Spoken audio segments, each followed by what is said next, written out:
Assalamualaikum warahmatullahi wabarakatuh. Nama saya Desi Putri Ramadhani. Nama saya Muhammad Sobiri. A few moments later. Di sini saya dan teman saya akan mempresentasikan makalah kami yang berjudul Penilaian Pembelajaran Matematika serta Analisis Ulangan Harian, Pengajaran Remedial dan Pengayaan. 2 hours later.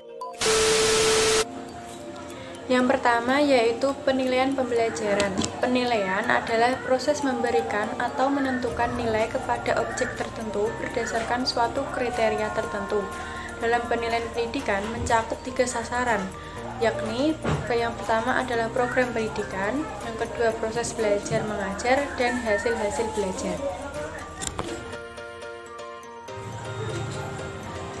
Dalam penilaian matematika terdapat beberapa tujuan. Yang pertama ada penilaian berfungsi selektif.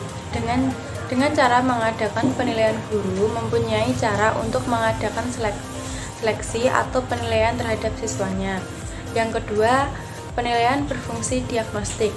Apabila alat yang digunakan dalam penilaian cukup memenuhi persyaratan, maka dengan melihat hasilnya, guru akan mengetahui kelemahan siswa. Dan yang ketiga, penilaian berfungsi sebagai penempatan.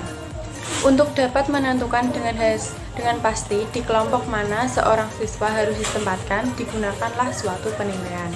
Dan yang terakhir adalah penilaian berfungsi sebagai pengukur keberhasilan. Penilaian ini digunakan untuk mengetahui sejauh mana suatu program berhasil diterapkan. Dalam penilaian matematika juga terdapat 2 metode. Yang pertama adalah teknik tes. Teknik tes ini sendiri meliputi tes tertulis, tes lisan, dan tes praktik. Yang kedua adalah teknik non-tes. Teknik non-tes contohnya seperti observasi, penugasan perseorangan atau kelompok, angket, dan juga bentuk lainnya. Selanjutnya ada ulangan harian.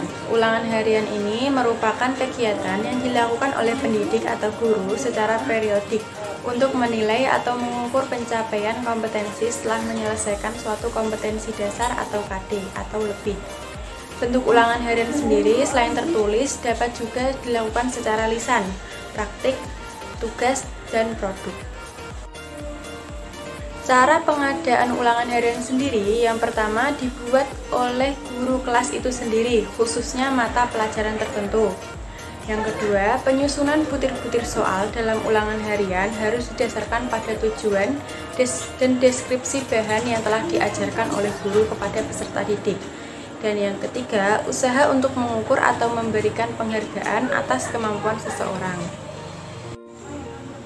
Dalam ulangan harian terdapat beberapa prinsip. Yang pertama adalah valid. Ulangan harian harus mengukur apa yang seharusnya diukur sehingga dapat dipercaya. Dan yang kedua adalah mendidik. Ulangan harian harus memberi sumbangan yang positif terhadap pencapaian hasil belajar siswa. Yang ketiga adalah berorientasi pada kompetensi. Ulangan harian ini mampu menilai pencapaian kompetensi yang dimaksud dalam kurikulum. Yang selanjutnya adalah adil dan objektif. Maksudnya adalah ulangan harian harus adil terhadap semua siswa dan tidak membeda-bedakan latar belakang antar siswa. Selanjutnya adalah terbuka. Maksudnya adalah kriteria penilaian hendaknya terbuka bagi berbagai kalangan sehingga keputusan tentang keberhasilan siswa jelas bagi pihak-pihak yang berkepentingan. Selanjutnya adalah peran ulangan harian dalam pembelajaran. Perannya itu ada 2. Yang pertama adalah sebagai tolak ukur prestasi siswa dalam pembelajaran. Dan yang kedua adalah dalam rangka memperoleh nilai tiap mata pelajaran. A few inches later. Pengajaran remedial.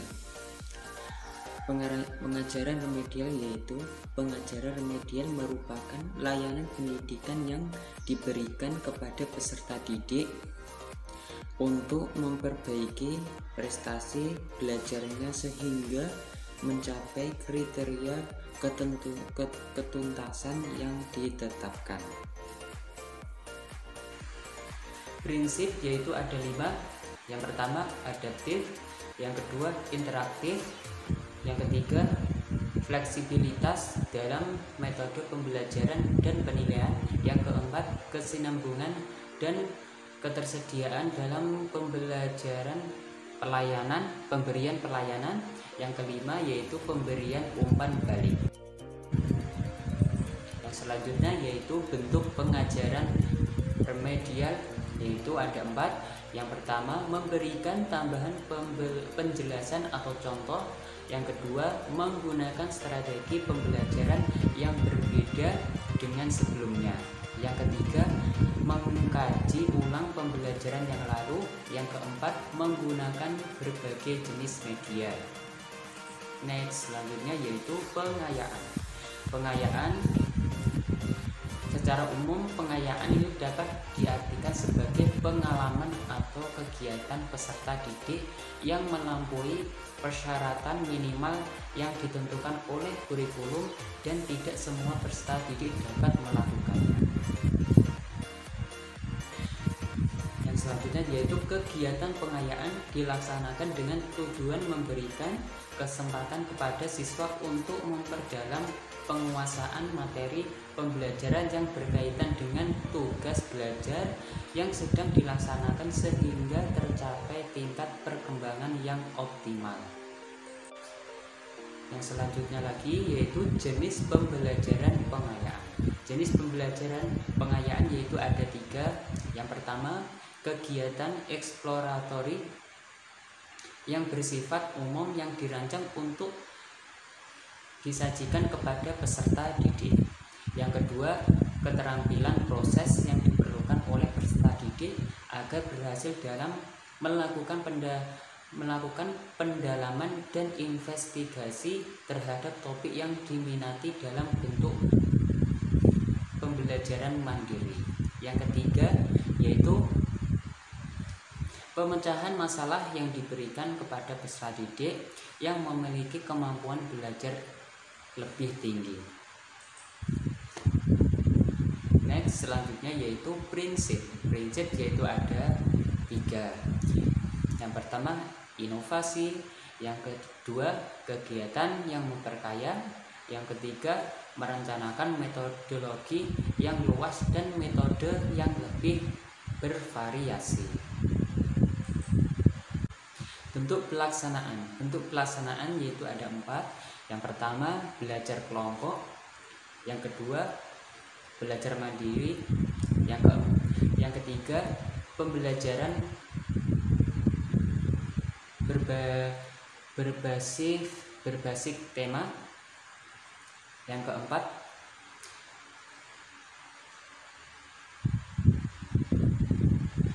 keempat yaitu pemadatan kurikulum. Sekian presentasi dari kami. Kurang lebihnya mohon maaf. Wassalamualaikum warahmatullahi wabarakatuh.